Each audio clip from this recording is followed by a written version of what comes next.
For today's modern testimony, we have excerpts from Do You Hear the People Sing, an overview from the International Coalition for Human Rights in the Philippines Pacific Northwest. In the Philippines, the Duterte government is fast unfolding into another despotic regime.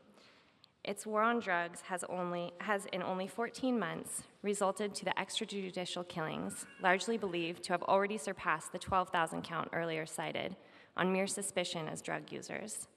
2 national interfaith humanitarian missions to Marawi, held last June and July respectively, report that at least 416,005 individuals were displaced and 357,569 were subjected to indiscriminate gunfire and aerial bombardment.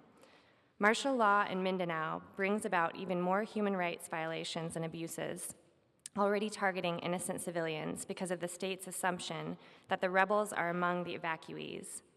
In the course of the Marawi siege, there were reported looting, illegal arrests, and other human rights violations. These are efforts to silence the mass media and public opinion and moves to dismantle the system of checks and balances. Trumped-up cases are filed. Critics and activists unjustly labeled as enemies of the state are arrested and detained. More than ever, the broad masses of Filipino people are joining hands in their struggles to attain their rights and in their pursuit of a long-sought, just and lasting peace. More than ever, the broad masses of Filipino people need the solidarity and support of the peoples of the world. In 2017, state violence against the masses of people has risen to such a level of crisis that President Donald Trump and Rodrigo Duterte unabashedly threatened to destroy whole countries and bomb schools for underserved indigenous children. Across the world, corrupt regimes claim human rights while perpetuating wars against their own people and oppressed peoples of other nations. On the occasion of International Human Rights Day, on December 10, 2017, a day that has long commemorated both the lives lost in human rights battles as well as the victories of people to win their self-determination, solidarity organizations, and individuals from Portland and Seattle joined to launch the Pacific Northwest chapter of the International Coalition for Human Rights in the Philippines as our contribution to the worldwide movement for human rights.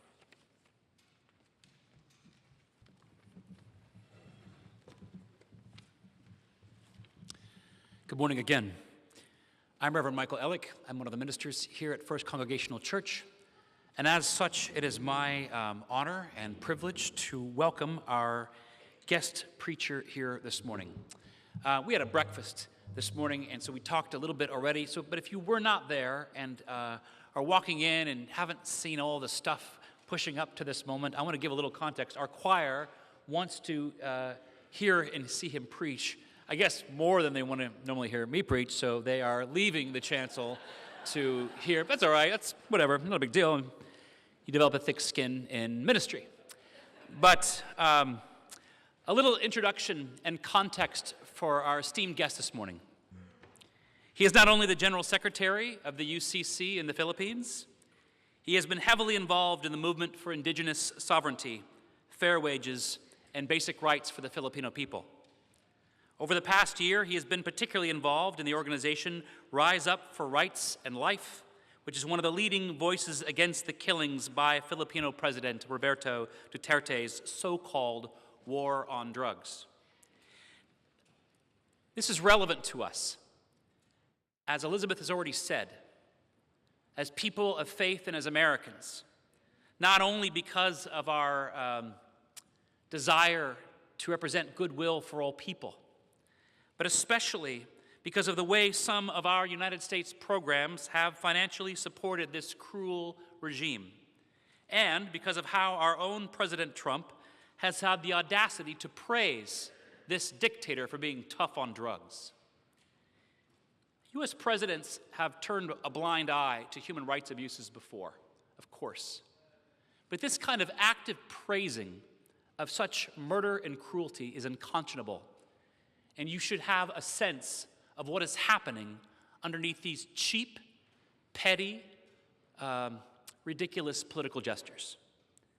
But closer to home, some of you know this. We're on Facebook. I am not, so I got a lot of emails and then talked to our colleague, Reverend Molly Baskett, senior minister of First Congregational Berkeley. This last week, her brother died in a Filipino prison. And the police had they said it was suicide. But Molly, as she's telling everyone in the world on Facebook, knows that it's not suicide. It's just impossible for her brother to have done such a thing. And although she has already petitioned the State Department, we do not expect much from Rex Tillerson and his ilk. So right now, while we are here today, both at First Congregational Berkeley, they will be lifting this up, and they'll actually be quoting our guest today in their service, as will Molly's old church in the East Coast, First Church Somerville, where one of my good friends now is the minister underneath her administration is still present, even though she's left on. And so they join us in prayer this morning and listening and grappling with some of these issues as well. I say all this because it is against this tumultuous backdrop that our preacher joins us this morning. And given the UCC's long history of struggle against state violence in the Philippines and the modern demonstration that we have this morning of an ancient prophetic call played out in the modern world. Very easy to quote prophets who existed thousands of years ago. Harder to embrace and accept them when they call out our own complicity in larger systems of violence. But that's what we have in our guest this morning, and it's truly an honor and a treat in this season of tinsel and shopping and American violence to welcome a true practicing liberation theologian with us here in Portland this morning. So please join me in a very warm welcome, Bishop Reuel Norman Marigza. Good morning.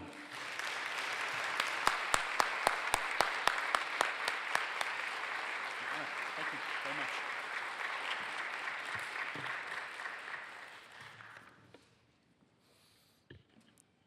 Good morning. As was already mentioned, today we commemorate the 69th anniversary of the Universal Declaration of Human Rights, even as we celebrate the second Sunday of Advent, actively waiting for the coming of our Lord. We are reminded by the prophet Isaiah of the one who is to come, whose name shall be called Wonderful Counselor, the Mighty God, the Everlasting Father, and the Prince of Peace. Of the increase of his government and of peace there will be no end, on the throne of David and over his kingdom, to establish it and to uphold it with justice and righteousness from this time forth and forevermore. For a people walking in darkness, the promise of a great light is good news. The promise that the yoke of the people's burden and the rod of the oppressor will be broken give them hope. The promise that the weapons of war will be transformed into tools of production assures them of a time of peace. This, for us, is the hope that Advent brings. But it was not all smooth sailing for Jesus. The true light which gives light to everyone came into the world. He was in the world, this world that was made through him, but did not recognize him. He came to his own, and his own rejected him. Christ had to pass through tribulation before the triumph, the struggle before the success. He had to face the cross before the crown. For a while, he had to walk through his lonesome valley. As a hymn says, he was alone, he was forsaken. Wrestling in prayer while his disciples slept, he cried out, "If it is possible, let this cup pass from me." On the cross, in the anguish of his bearing the burden alone, he agonized, my God, why hast thou forsaken me?" There are times in our lives that we Filipinos likewise feel abandoned and alone, forsaken. We face so many problems of crisis proportion. There are natural calamities like violent storms, rampaging floods, earthquakes that bring about massive destruction of properties and crops, the loss of lives and limbs of thousands and thousands of people.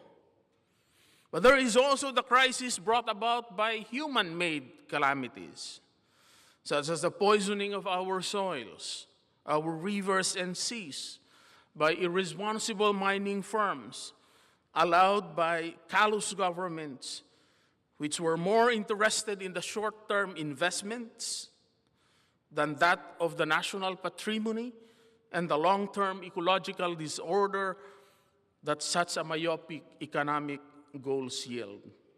There is the human-made calamity of exporting our own people to bring in the much-needed dollars to prop up the national economy.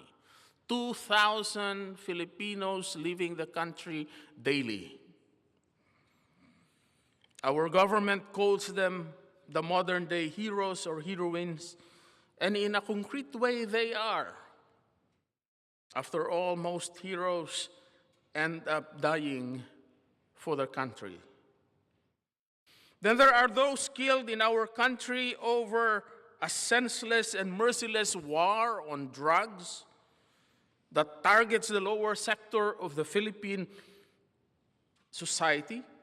And that is why we more aptly call this the war on the poor. The human rights group pegged the killings between 12 to 14,000. The government insists that it is less than 4,000. But one death is one death too much. It is as though 4,000 killings would make it less horrible. No, behind these numbers are human faces. Behind these cold statistics are human stories. Behind these numbers are grieving parents, spouses in anguish, and destitute orphans. And now that the government has terminated the peace talks and has declared the Communist Party of the Philippines and the New People's Army as terrorist groups, instead of fellow peace seekers in the negotiating table, the killings will intensify once more. When will they ever learn? They never learn that a military solution does not and will not work when the cause of the conflict is poverty and injustice. In times past, when this red tagging or red baiting was done, there were those killed in our country whose only crime is to dream for a better Philippines, and whose passion is to see the flowering of justice in our land. They became victims of extrajudicial killings, having been branded as leftists or communists, enemies of the state. Among them, young people, church people, peasants, workers, community organizers, many of whom have dared to stand for truth and justice. Amidst all these natural and human-made calamities, I recall a line in the Old Testament book of Lamentations. Is it nothing to you, all you who pass by? Look and see. Would Jesus have recalled these words as he struggled alone in the Garden of Gethsemane, while his closest disciples just slept nearby? He was alone, forsaken. We are told that the book of Lamentations reflects with great pathos the depth of feeling about the national tragedy of the people of God who felt abandoned and forsaken.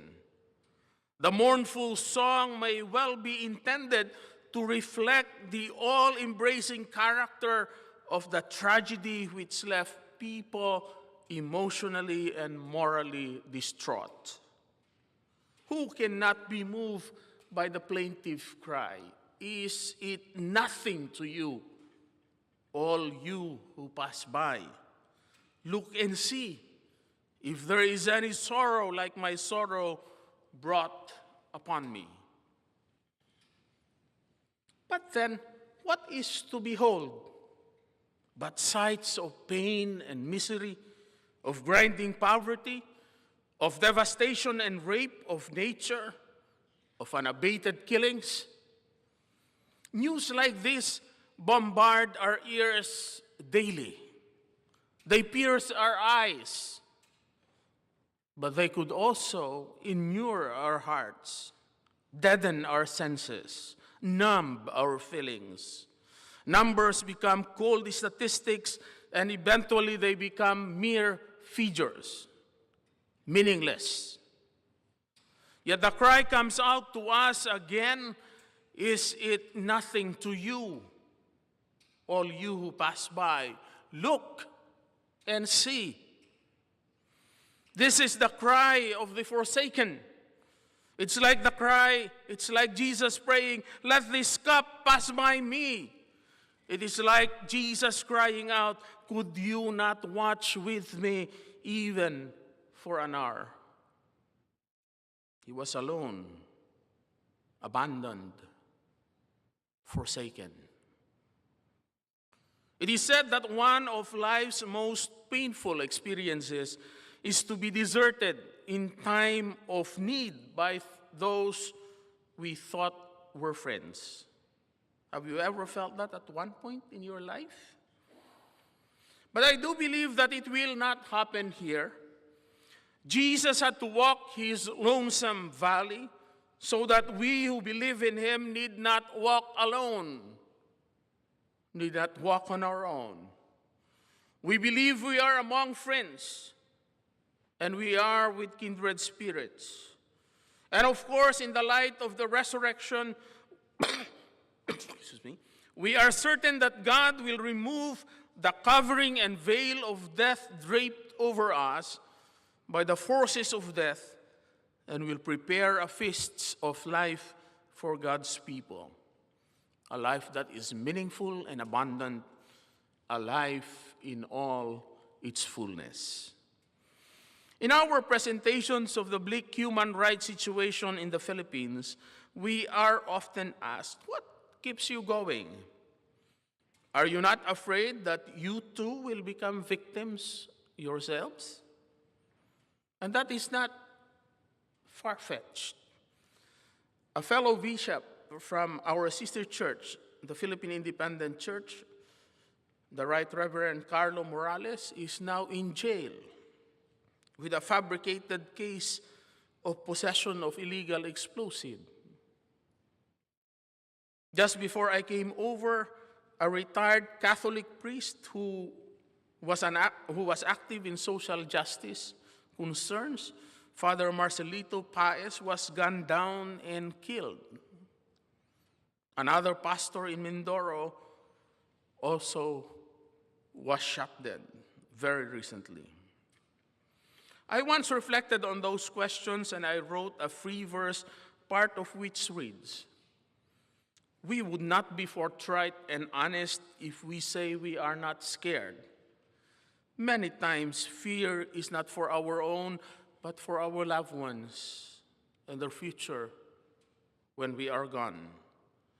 We never know when our number is called by motorcycle riding men delivering death by bullets and guns." But ironic as it may sound, fear, a constant companion on the pathways of struggle, seems much larger when afar than when it is near. We have lived with fear for so long and have found out that often fear does not travel alone. Not far from fear treads courage, often unseen, often hidden, often unbidden, yet it is there.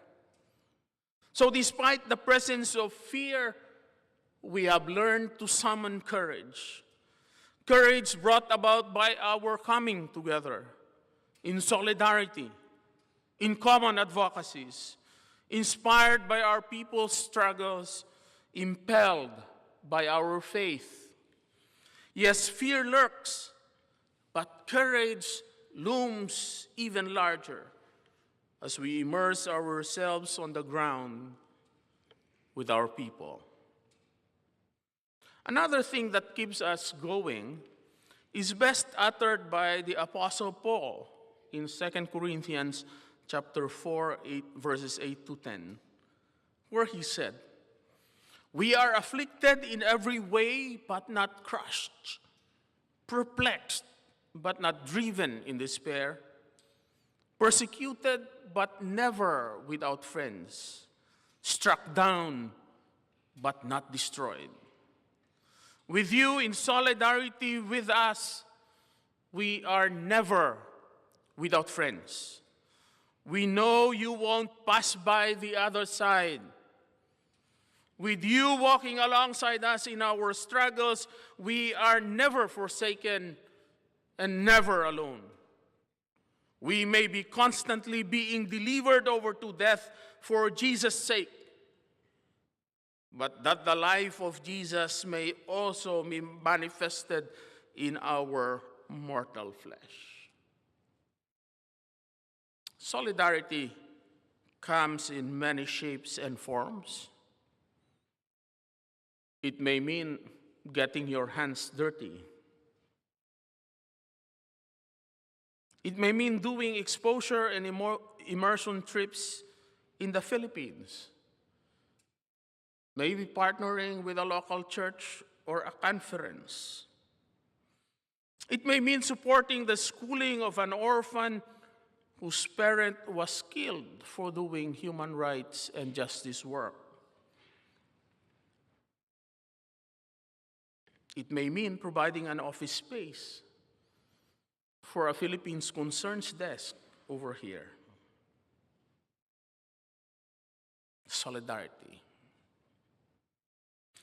The God who was in Christ Jesus, as Jesus went about doing good, had become a God who is with us, one with us in our pains and struggles. Now, we are a people of hope in spite of these things, or despite them. We are a people whose confidence lies in a person who has conquered death and has taken its venom and sting away.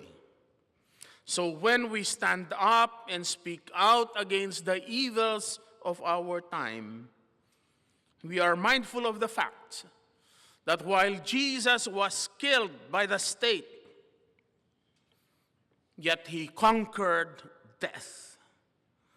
Yes, they may be able to imprison our bodies. They may even torture or kill us. But we need not fear those who can kill the body, but not the soul.